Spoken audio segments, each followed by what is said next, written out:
Welcome to the Teaching Journeys podcast, hosted by Dave Roberts. Humanity possesses a unique skill, the ability to pass knowledge from one generation to the next. This podcast embraces that ability, offering learning opportunities through conversations with extraordinary guests. Dave aims to leave a positive mark on individuals around the world. So before you dive into today's episode, please share this podcast with your network, including friends, family, and colleagues. And please consider leaving a rating or review. Your support makes all the difference.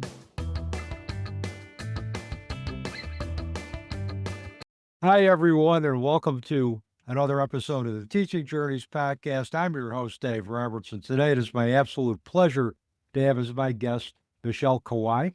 Michelle is a business and visibility marketing coach for coaches and the founder of Elevate Life Coaching. She teaches certified coaching to do the one thing their certification never taught them: get clients. Through her signature client enrollment method, she teaches coaches how to get visible, nail their message, and build a business that actually pays them. Michelle is an ICF-accredited coach, a certified copywriter, and recognized as one of the top 15 coaches in Los Angeles by Influence Digest. Her work has been featured in Life Coach magazine, the Los Angeles Tribune, and on Fox. She's also the author of Perfectly Normal, an immigrant story of making it in America. And yes, she once hiked 26 miles of the Inca Trail to Machu Picchu with a physical disability, and I'm anxious to really get into that part of her story. Turns out figuring her things is kind of her thing. So, Michelle, with that, welcome to the Teaching Journeys podcast. I'm excited for our conversation today. I really look forward to our conversation today. We have so much energies and happiness and joy already. We had a great just pre-recording conversation, and I sensed that you're a high energy person, and this is going to be a fun conversation on a lot of different levels. So my first question for you is, how would you describe your journey so far in life to someone who did not know you? Mm, that was actually one of the toughest questions on the list of questions that you have given me. And I kept thinking, well, what is it about my journey that makes it so different? To be honest with you, it's not that different. I am your everyday girl who wake up in the morning doing the routine things. So there's nothing special about or different about me. Yet when people look at me, they feel that, wow, you are able to accomplish all these things. You're so extraordinary. But this is that inner voice that constantly shows up. Despite all the comments, all the praises, somehow we can never live to accept the compliment. And that was my journey. So I call myself a negative self talk expert in the past because it was that voice that keep showing up in my life where I keep diminish my ability to be someone of significance. So if you're a negative self-talker out there, I see you, I hear you, I was you, because that journey of overcoming that self-talk had never been easy. No, particularly when the self-talk is planted by individuals whom we learn to trust. It could be our parents, it could be other school teachers. And then eventually, if you hear it enough, it becomes like a self-fulfilling prophecy and your behavior begins to align with that. And I would imagine, Michelle, it's like for anybody who wanted to modify their belief system and change their negative self-talk, it had to be a lot of work, a lot of ups and downs, probably not a linear path. It was definitely not a linear path. And what I have heard years ago was a story of how one discovered diamond. Diamond are rocks, just regular rocks that's buried in soil. And in order to discover the diamond, you have to dig it out, wash it, polish it, and give it the time and pressure it. So there's a lot of process that went through in order for a diamond to become diamond. And to me, going through this journey, I realized that we're all diamond. I was a diamond that was hidden inside the dirt that nobody noticed. But somehow the universe decided, Michelle, today you are not going to be a diamond anymore. And I was going to test you. I'm going to continue to test you until you recognize that the fact that you are no longer a regular rock, you are this beautiful diamond that you can shine so bright on this planet of Earth to contribute to more people and to help more people around you. So that journey took me very, very long time. And I think it's important for to give people the context of how I got my disability. So I was involved in a childhood car accident when I was 11 years old. And from that accident, I became physically disabled. I was not paralyzed. However, when I got discharged from the hospital, the doctor gave me two crutches to walk on and two metal braces to wear. So growing up, that happened around my teenage year. So as you can imagine, teenage year, we're trying to impress our peer, we're trying to start making our way into the society. It created a lot of peer pressure, Yep. people who's looking at me differently. I saw myself differently inside the mirror. And all that contributed to the negative self talk. I was deeply conditioned in believing that I am different. I was not normal. I walk funny. I am not part of the society. So that journey was not easy, but it also didn't happen overnight. And usually journeys that are worth taking and that are transformative don't happen overnight. There's a lot of stops and starts. So, and I think the journey we take to find ourselves is probably the most significant journey that we're ever going to take. That journey tends to be ongoing. Um, how much of the negative self-talk that you buy into was based on the fact that many in society kind of teach limitation, but they don't celebrate potential? It was so deeply rooted in my beliefs from the moment I was given the two crutches that I saw myself different. Because my own measure of success or the standard of what I understood as normal was that people don't walk with crutches. People don't wear braces. Yeah. People are taller. I'm 44 inches tall. So when you fall outside of the normal or the average, that belief of not being inside the society or inside a community, that belief becomes something that you identify with. Yep. And I identify with the fact that I was just not normal. This is I don't belong in this society. I don't belong in any community. I didn't belong in the American culture because I was an immigrant. I didn't belong with other teenager because I looked different.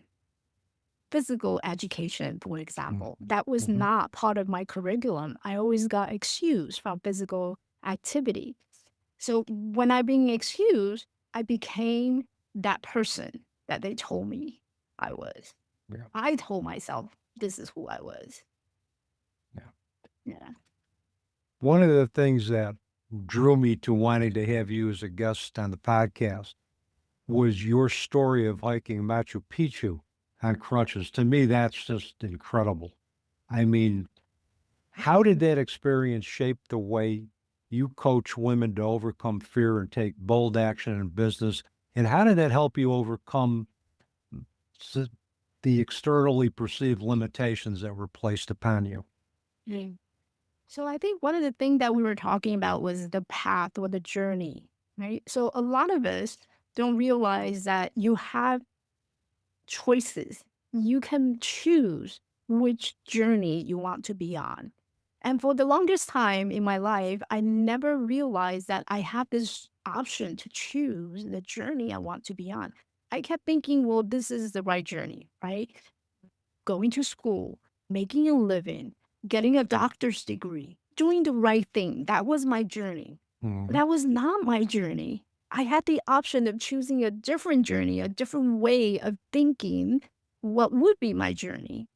And I think that's a very important concept before I got onto Machu Picchu, because it was that moment I realized that I can make a choice about how I want to live my life. So the Machu Picchu trip actually happened when I got really tired of living the way that I used to live. I was not feeling motivated. I was not feeling inspired. I was gaining weight. So I saw the changes in my body. I decided, well, what if I do something differently today? And that was the moment of change. And that was the moment of I have a choice. I decided, well, the first thing I need to do was I need to get fit because I never stepped a foot into the gym, never went and learned how to use those equipments, never had a personal trainer, never on the treadmill ever. So I figured, well, if I couldn't do it, let me find somebody who can show me how to do it. So that moment was the time where I decided to do some research and looking for some local gym that I can join. And perhaps I can also find myself a trainer who can show me how to do things. And that transpired a whole set of cascade of activity that got me to Machu Picchu. And it took me about a year to finally got to the mountain to be able to hike. Why did you pick Machu Picchu? What was the process in picking that particular um, landmark to transverse? So, interestingly, I knew Machu Picchu was one of the seven wonders of the ancient world. Mhm. The Great Wall is one of them. The pyramid in Egypt is another one, and Machu Picchu is one of the seven wonder of the world. And during that period of time, I was having a lot of conversation with other friends who are very into fitness, into this culture of getting healthy, doing it as a lifestyle. And they were all coming back from Machu Picchu telling me how amazing that place is. So I did a little research on Machu Picchu and I realized, oh, it's not, it's pretty challenging. A Mm. lot of people don't actually put it on their bucket list and get it checked off because it's pretty challenging because the high altitude, so the highest altitude was 14,000 above sea level, feet above sea level. So in order to get up there, you have to have some physical strength in order to get up. Yep. So my thinking got wild, and it was one of the things that I wonder what would happen if I put myself to Machu Picchu. And that was just an idea, and it's dangerous to have ideas sometimes Mm. because I never know what idea can turn into. So I started out with an idea. Well, what if I get onto Machu Picchu? So I decided, I was going to investigate. And there I was on Machu Picchu by myself with my two crutches. Well, and you talked about empowerment, and I think being able to hike such an amazing force of nature, that would, to me, would be the symbol of empowerment and basically helping you break through any of the limitations that were placed upon you because you walk with crutches, you were in an accident, and you mentioned you had that accident at 11 years old, and you're right, that's a formative time for young adults going into to preteen and teenage and puberty and negotiating the world. And I think historically society has had difficulty dealing with difference.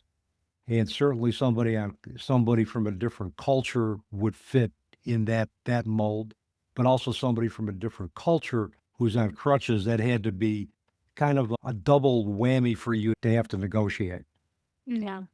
I feel somehow our society had taught us to don't be different. You don't want to be different, which is really ironic because in whether it's in business or in education or any places, you want to be able to stand out with your unique idea. And Mhm. and having being different is actually a blessing. It's a good thing to be different. But somehow we are trained and taught to not to be different. Go Mhm. ahead and blend in, whether no matter what education background you come in, you wanted to belong in a certain community and don't stand out. If you're standing out, it's a no-no. Yeah, I mean, a lot of it's about inclusion, but within inclusion, there's diversity. And you have to have diversity if we're going to survive as a society, if we're going to survive as a culture. I don't want everybody thinking the same. I don't want everybody doing the same. I don't want everybody subscribing to conventional wisdom, which doesn't apply in a lot of cases. Our societies, I think any society, has been made by those creative thinkers, those rule breakers who are willing to take a look at a situation and say one size doesn't fit all. It's Mm, like, let's take a look at the best possible innovative solution. And just imagine where the coaching business would be. Imagine where businesses would be if everybody thought the same. We'd have no innovation. We wouldn't have these creative thinkers that we have now, or these creative business people, if everybody was the same. Um, yeah. I love difference because you can find similarity within difference once you embrace the difference.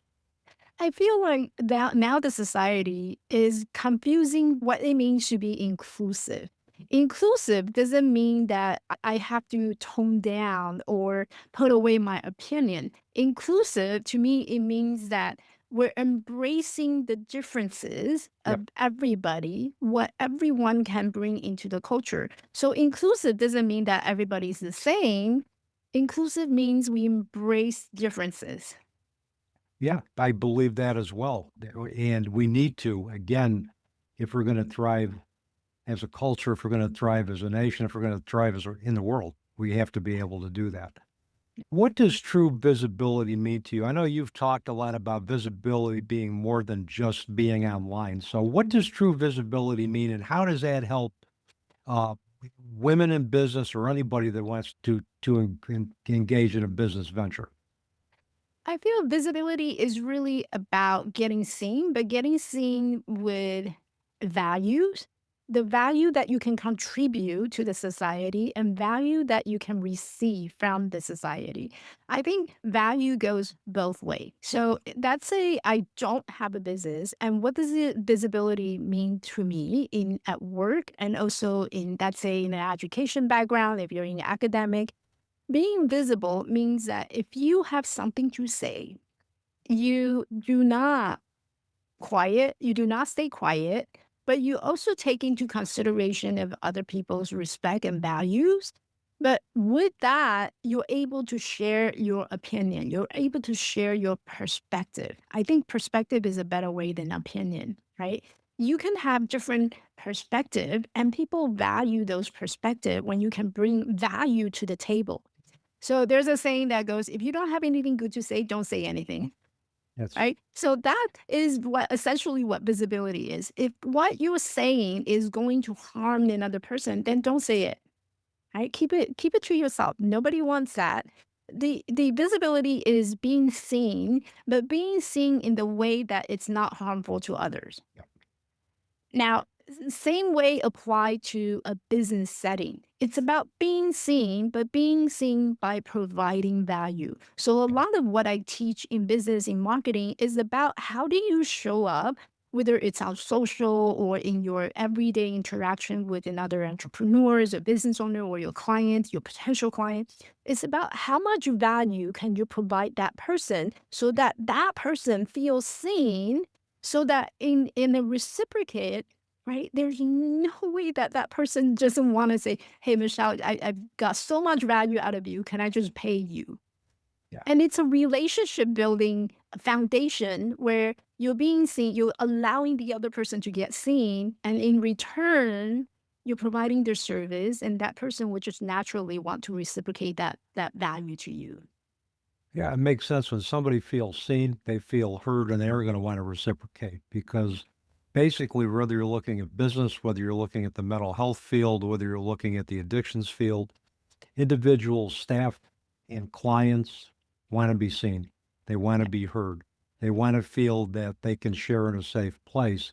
And they also want to be collaborative. And I think when you make somebody feel seen, they're going to want to collaborate. And together, two perspectives can come together and synergistically create something that's going to be helpful not only for the client, but for the organization as a whole. People want to belong. I Mhm. know from my own journey, I wanted to feel I belong in a Yeah. community. And then growing up, I never had that sense of belonging because I always was outside the culture, outside the norm. And I think humanity in general, every single one of us, no matter what background we came from, we all want that sense of belonging. I Yep. belong in this community. I belong in this ethnicity. I belong in this nation. So that inclusivity is actually about a sense of belonging. So when you allow the other person to share their perspective, not only does that person feel seen, that person also feel that they belong. And essentially, no matter what kind of business or what kind of background or mental health niche, journey, industry, we all are going out there and trying to find someone who can understand us. Yep. And same thing with this podcast, right? There's going to be listener who want to feel like when a guest come onto the show, do they actually get me? Do they understand me? Do they understand my everyday struggle?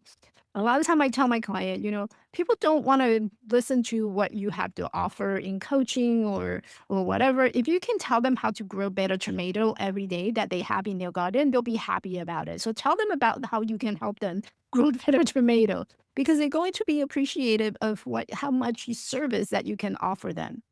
And in return, that's how you get client attraction. That's how you get people wanting to follow you, people want to listen to you. And that's a basic understanding of how humanity operates. We all want to have that sense of belonging. If we're connected to a community, we feel supported. We're not alone, and we cannot thrive in isolation. And communities can give us meaning. They can elevate us when we're having trouble elevating ourselves. Yeah. Which segues me into my next question, is about your coaching practice, which is Elevate Life Coaching. So what inspired the name? What's the mission? And tell us about the services you provide. And I'm particularly interested in the client enrollment method. So I founded Elevate Life Coaching when I came home from Machu Picchu. I was feeling really inspired, and I knew that there got to be people out there who is struggling what I struggling with. This negative self-talk, the lack of confidence, the feeling of not being seen, and the sense of not being belong. So I came home. I was looking for a way to expand and spread that message and spread my story of how I was able to overcome my physical limitation and physical challenge. I didn't want to go back to school to be a therapist. And so it just so happened through a conversation with another friend, he was looking for a life coach for his nephew. So I came home, I started to Google what life coach does. And it turns out that it was a lot of things that a lot of people are coming to me already. They're asking, well, I'm sure it's very challenging for you. So all these life advices I was giving them. So I said, why not turn this into something that's more legit? So I decided to enroll myself into a life coaching certification program, which is accredited by ICF, the International Coach Federation. So I went through the program for a whole year, and I had to work with my intern, kind of like an intern practice hour. I got accredited by the ICF. And so I started this life coaching business. I was working as a life coach. So a lot of my clients during those period of time, it was primarily women who were struggling with confidence, negative self-talk, helping them getting back on their feet so that they can have their own voice. So a lot of my mission oriented around the fact that you have a voice, whether you're in business or you're not in business, your everyday life, in your home, you have a voice. But for some reason, that voice got quieter and quieter and quieter. So let's find that voice back again. Let's find that voice so you are seen, that you are important on the table, at the table. Whether it's a board meeting, whether it's your dinner table, you have a voice. So that was my mission when I first started my Elevate Life Coaching. Since 2020, we all know what happened in 2020.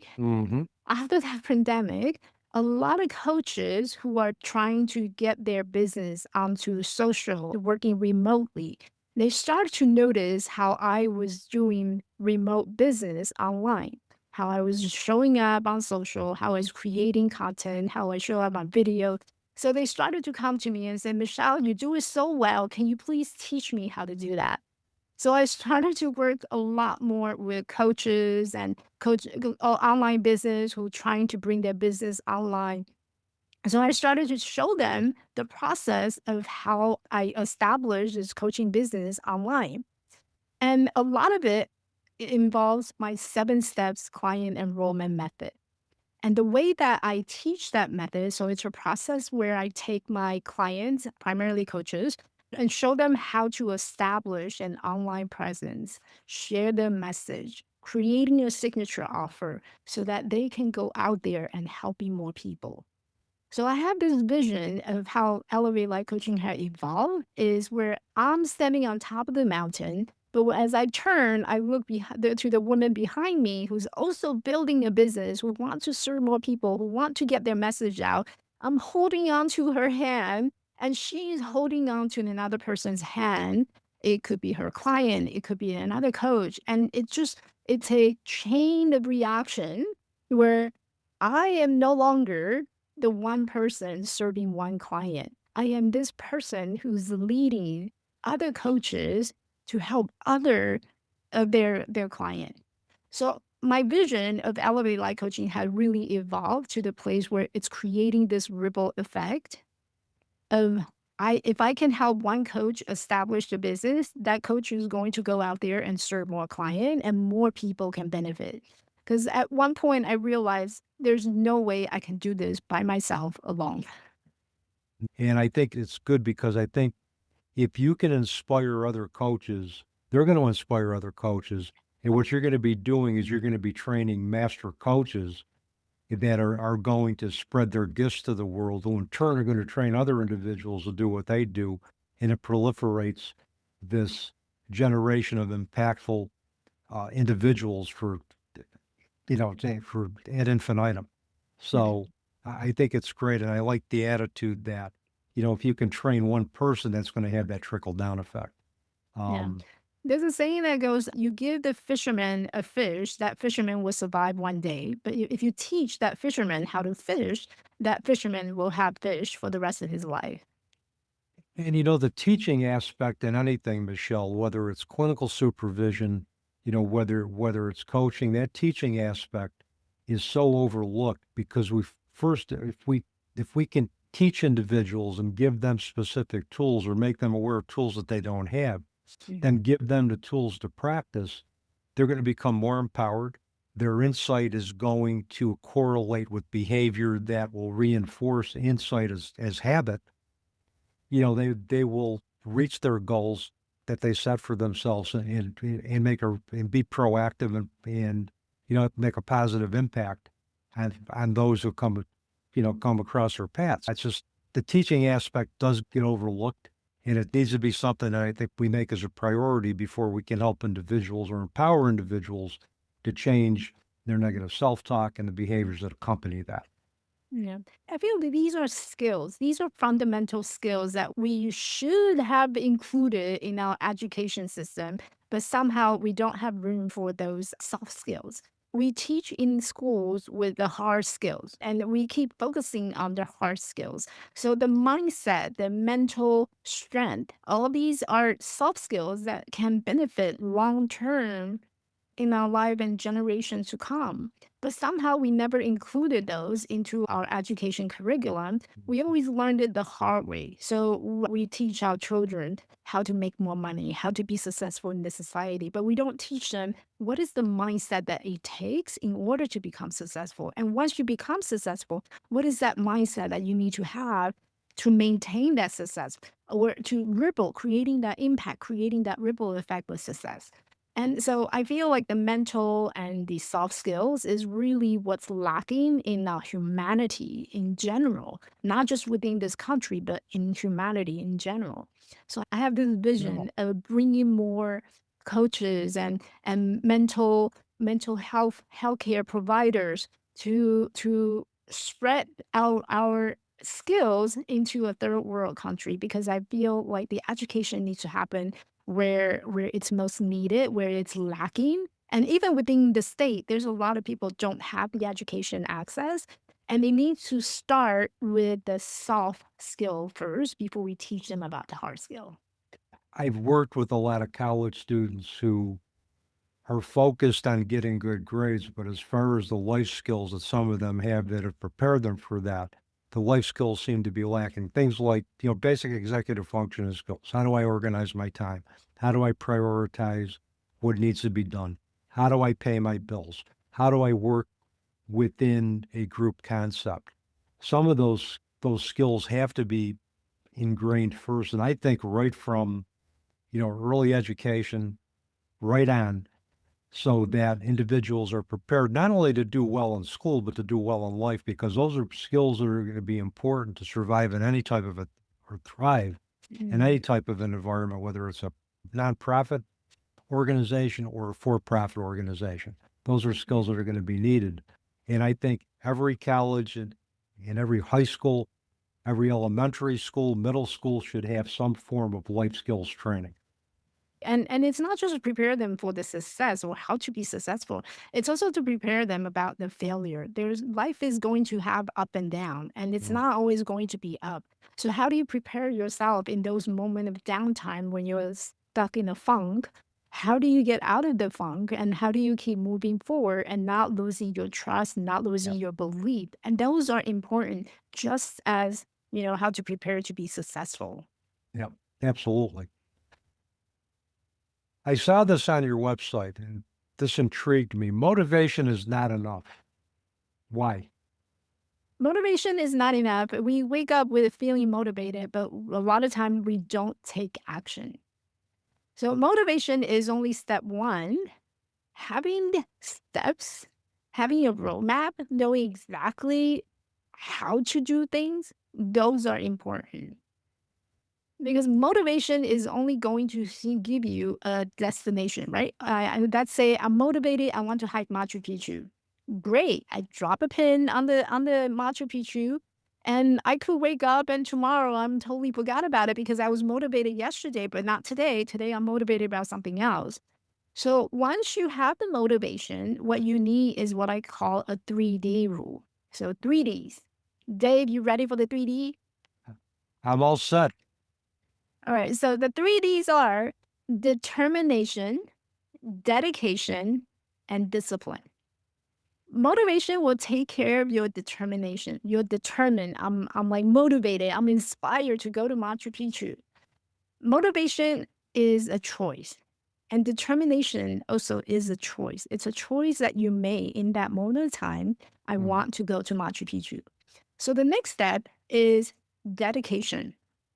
I'm dedicated to wake up every single day, sunshine or rainy day, doesn't matter. I'm dedicated to wake up every single day. I'm going to go to the gym and to make sure that I get myself trained. That is dedication. Discipline happens when you're having a bad day where we don't want to wake up, where we don't want to go to the gym, where we don't want to start our car. But somehow, even on the worst day, you still show up anyway. That is discipline. It takes someone disciplined, a disciplined person, to turn the key despite that it's a bad day. So in order to actually go to Machu Picchu or show up at your destiny, you need to have determination, dedication, and discipline. So motivation is not enough. You need the steps. You need to know how to get there. You know what? It makes sense, Michelle, because a lot of times I'll tell my students, insight by itself isn't enough. I could have the insight that I have to change a behavior, but if I don't take the steps to actually do it, insight is meaningless. For me, I mean, I have had challenges with being overweight all of my life. And at the age of 66, I've had 252 pounds that I got during the pandemic, and having two pairs of pants not fit, I stopped talking about the need to lose weight. I just looked at my wife and I said, I got to do something. And so I went on Noom, disciplined myself to follow their plan, reframed my relationship with food and the triggers that supported that. And 70 pounds later, 5 years later, I'm healthier at 70 than I ever was at 35. Mhm. But until I put the determination and the discipline into that, all of the insight that I needed to do it, all of the motivation that I had to do it, didn't do me any good. Nope. And it's funny because so we're talking about motivation as if it's something that we're trying to get rid of, avoiding something, but right? But motivation can also happen when you have a brilliant idea. Yep. When you have a brilliant idea, and if you just rely on motivation, what's going to happen is that motivation not only going to leave you, the motivation is going to go to someone else. It's contagious. So someone else is going to have that same brilliant idea that you had, but that person took action step. And guess what happened to that person? That person became successful the way that you wanted it had you only act on your motivation in the first place. So if you have a brilliant idea, make sure you act on it because otherwise that brilliant idea is going to go to someone else. Why do some people just seem to be able to develop a plan and they put their motivation into action and others aren't able to do that? Have you seen any specific consistent patterns among the clients that you've worked with that have struggled with, turning motivation into tangible action? Yeah. So the way that I was trained as a coach is that there are actually 4 ways that you talk yourself out of motivation. And it could fall into any of those 4 reasons. One is the negative self-talk that we talked about. Is that gremlin, it's that negative voice that shows up in our mind. And sometimes it's the imposter syndrome that we know of. The other one is the limiting belief. So a limiting belief is something that, well, people hide Machu Picchu, but I don't think I'm good enough. So, forget it. I'm not going to be able to do it. So we talk ourselves out of some possibility or opportunity that we see in front of us. So that's a limiting belief. There's also things that's like from the past trauma that we have experienced. So when there a failure in the past, we're also going to assume, so it's an assumption we are going to assume that, well, it didn't happen the first time. It's not going to happen this Yeah. time. So that's the third way of how we can drop that motivation and never happen. Now, the last one is probably the most difficult to deal with is somehow we start to identify that belief that we're never ever going to be any different. And that's a deep rooted belief that may have happened in the childhood, maybe it's past trauma, whatever that experience was. And that's probably the hardest one to address or to coach around or to be having the therapist to work on.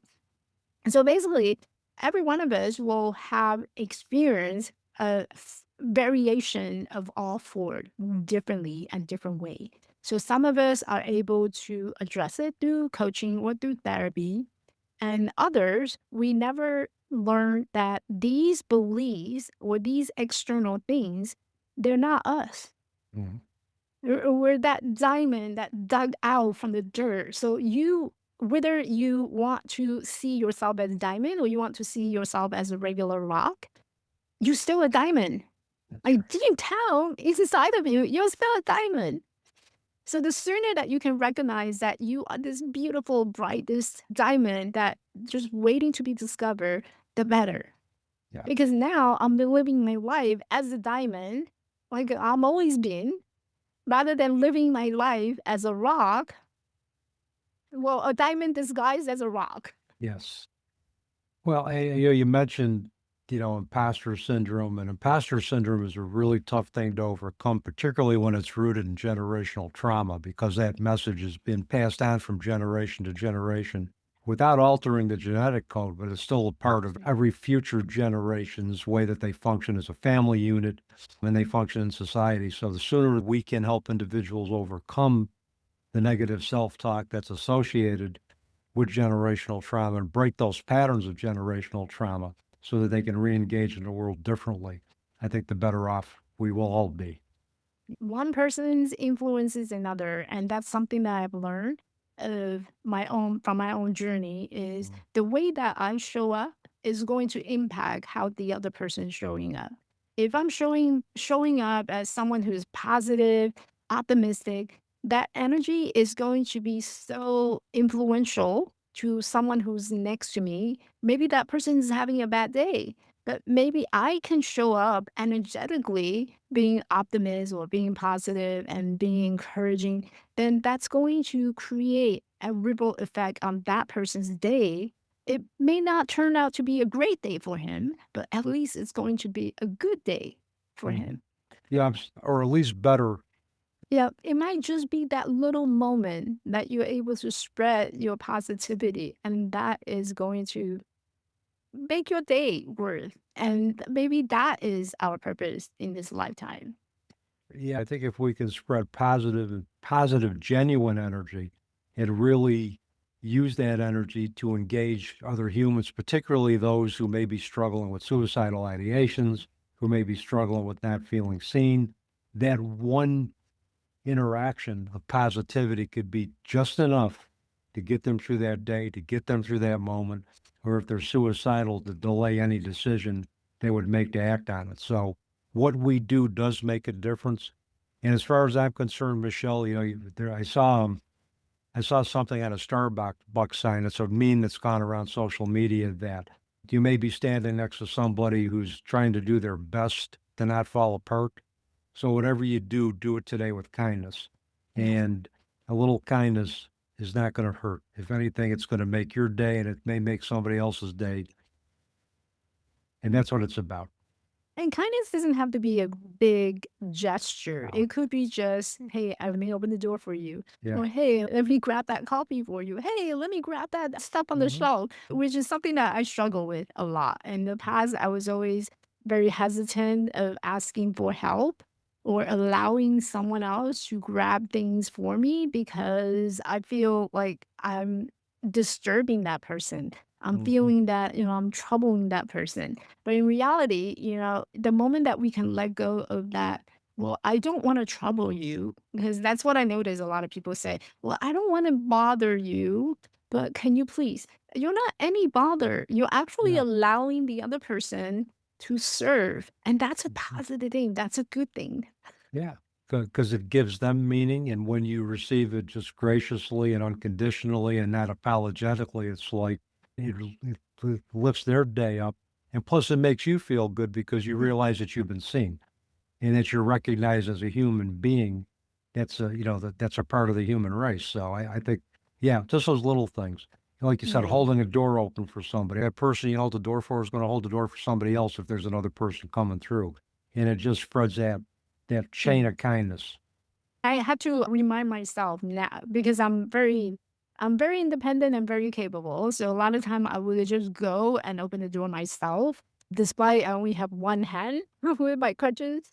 But nowadays I would slow down as soon as I hear someone is coming back towards me, and I would just allow that person to open because a lot of time they want to open the door for me. I don't intentionally tell them, but I know.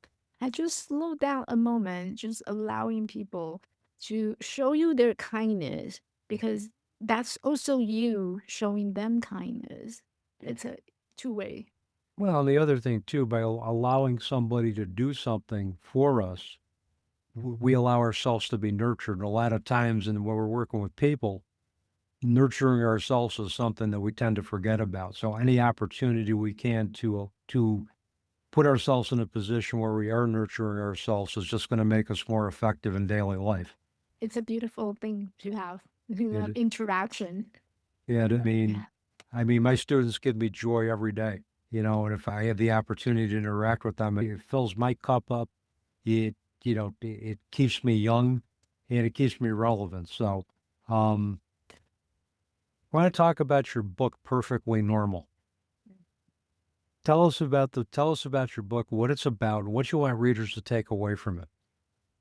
So the book is a memoir of my journey from I was born in Taiwan and I grew up in Mhm. Taiwan, and it talked about how I got involved with this accident and that journey of during the recovery, what I had to go through, and into adulthood, what I was dealing with in terms of the mindset, in terms of the negative self-talk, about the lack of confidence. So I remember my after my college graduation, I was applying for a job And one of the job that I was applying to was at a Boeing 747 company. It was out in Long Island in New York.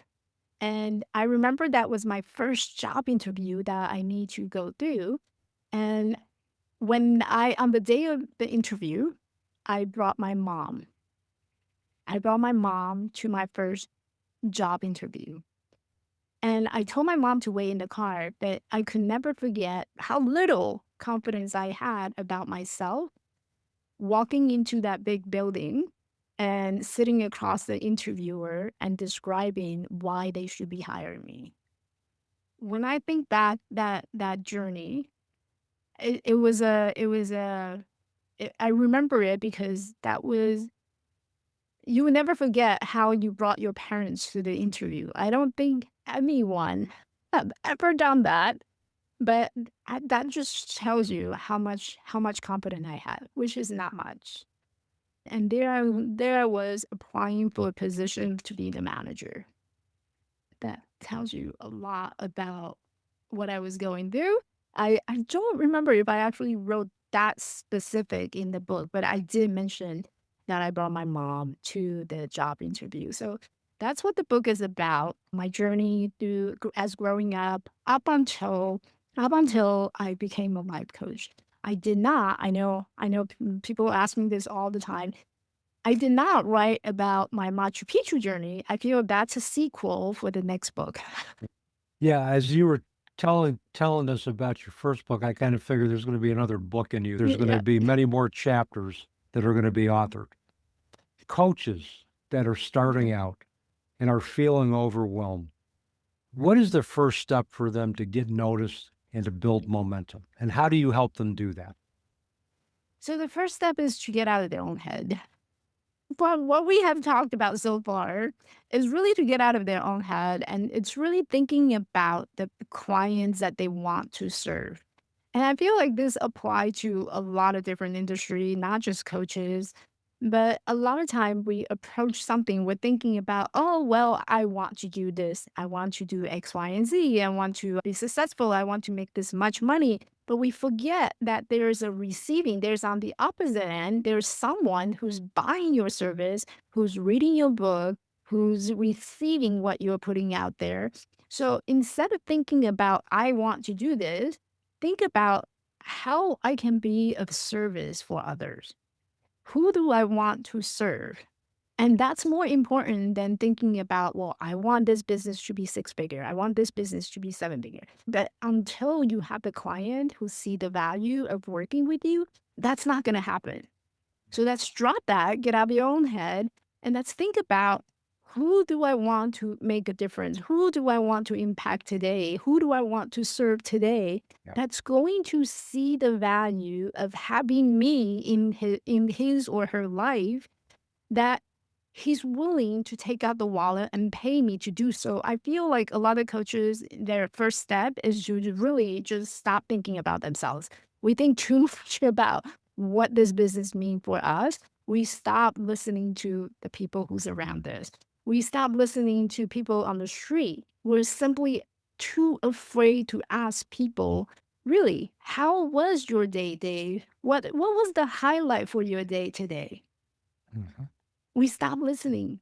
So the first step is to go back and start listening for the conversation, listening and be a coach. Use your skill as a coach and truly listen to what your everyday conversation is going on. That's your first step.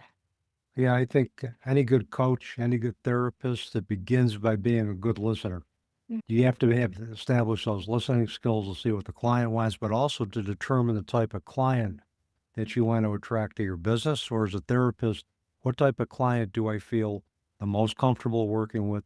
What types of clients are going to benefit from the skill set I believe I already have? But until we establish that, the bottom line is not going to take care of itself. No. And this is another mistake that I think is made in places that are looking for like bed utilization rates. In human services and inpatient, it's a 90% bed utilization rate. Because if you keep the bed utilization rate up, you keep services intact, you're not laying off staff, and you're generating income to self-sustain the facility and pay your staff. But if you start thinking about the bottom line first, and you start taking clients that don't align with the resources that you have, that don't align with the specific skills that your staff have, you're going to be like that hamster in a wheel, just spinning, spinning, spinning. Because what's going to happen is you're going to have mass discharges of clients. You're going to be bringing in mass admissions without thinking about, are these clients, do we have the resources to serve the clients that we need to serve and do it effectively? And I think you're right. I think if we sit down as coaches, as clinicians and say, okay, who do we want to attract? Who fits our skill set? Then the bottom line is going to take care of itself. Yeah, I agree. And I see that. So my other job is a clinical pharmacist. So I'm very familiar with the bed and the revenues and all the bottom line, right? And what I notice is that some of the hospital who's staying longer and they're able to sustain more revenue than business, those are the hospital and healthcare system that create better client experience or better patient experience.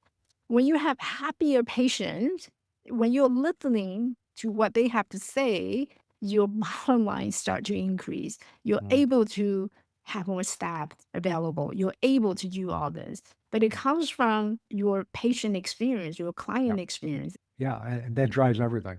I mean, Yeah. you look at patient satisfaction drives everything. You take a look at, accrediting organizations like JACO or any other accrediting organization are going to come in, they're going to say, show me evidence that patients are satisfied with your services. Show me evidence that patients or clients are providing input into the treatment process. So all of that is client driven, and all of it's based on patient satisfaction. Show me how you incrementally evaluate your organizational processes. Show me how you make gradual improvements. Show me how they benefit the client. That's what it's all about. How does your mission align with the resources that you provide to clients? All of that, Michelle, and all of that really has to be taken into consideration and really consciously implemented before effectiveness is achieved. So, Absolutely. I agree. you often have said that everyone has a story worth sharing. And I believe that. I mean, everyone has a story worth sharing. What's your advice for finding a story that connects, that captivates, and really just charges up an audience? So I think the bottom line is story has a purpose. There's a reason for telling story because otherwise the story is just everyday mumbling. You're just mumbling, right? So you don't want it to be something that is not relevant. It's not relatable. It's not something realistic. So when you're thinking about telling the story needs to have lessons that you're expressing, you're teaching, or you're sharing. Grandma would never tell a story without telling what the lesson is behind the story. So same thing when we tell our story, we need to give it a purpose. We need to define what do I want this story do for me? Am I just sharing it because I feel like it? Or am I sharing it because I saw a moment of opportunity that someone can learn from this? Or someone can take away a valuable thing from this story? Typically, story has a lesson. So before you share your story or before you decide what story you want to tell, you want to think about what is the lesson behind this story? And that's going to help you to decide, well, which story I tell. That's right. Yeah, because I think we have stories and there's sub stories that within that story. And it's like which story is going to really hit home with the audience that I'm working with. It's knowing your audience, knowing what their challenges are, and then tailoring a story that's going to meet their need. I've got another question. This is going to sound like really off the beaten path, but I'm going to ask it anyway because I think you can handle it, Michelle. Um, I want to know if you could create your idea of a perfect day, what would that perfect day look like for you? Mm, a perfect day. My perfect day is waking up somewhere in the mountain. I can listening to the wind that's blowing through the forest. and it's just all silence.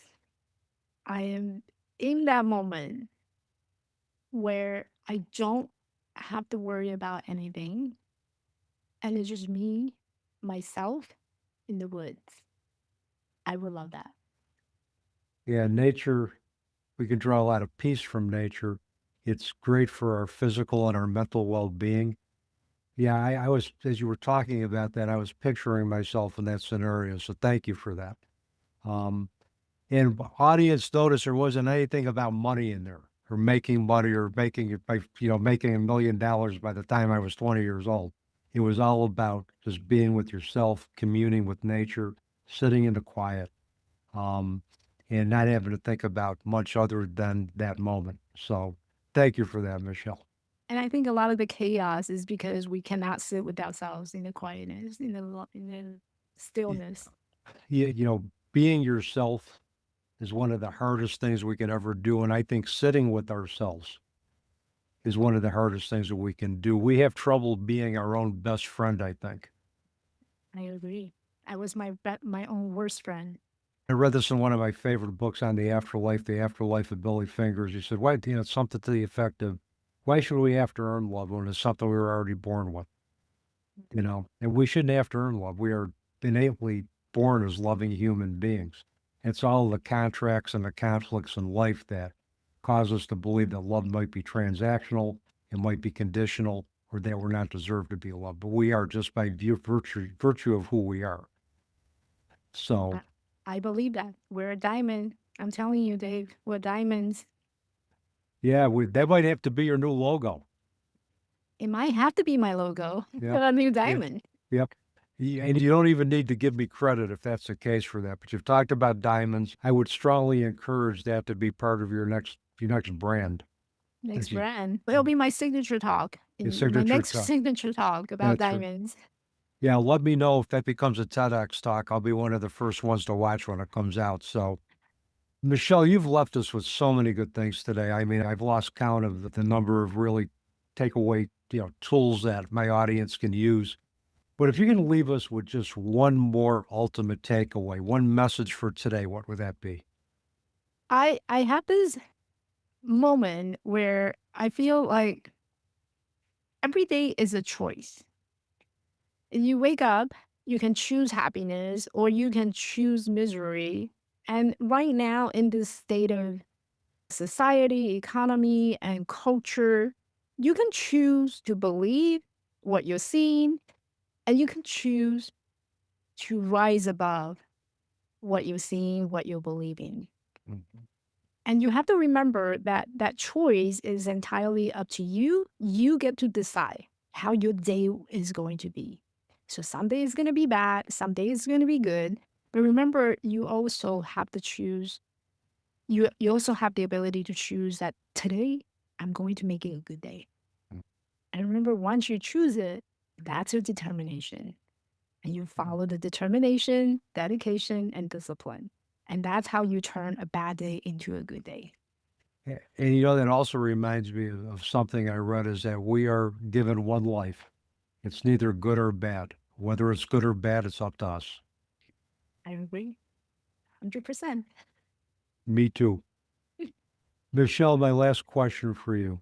People want to get in touch with you, contract for your services, purchase your book. What's the best way for them to do that?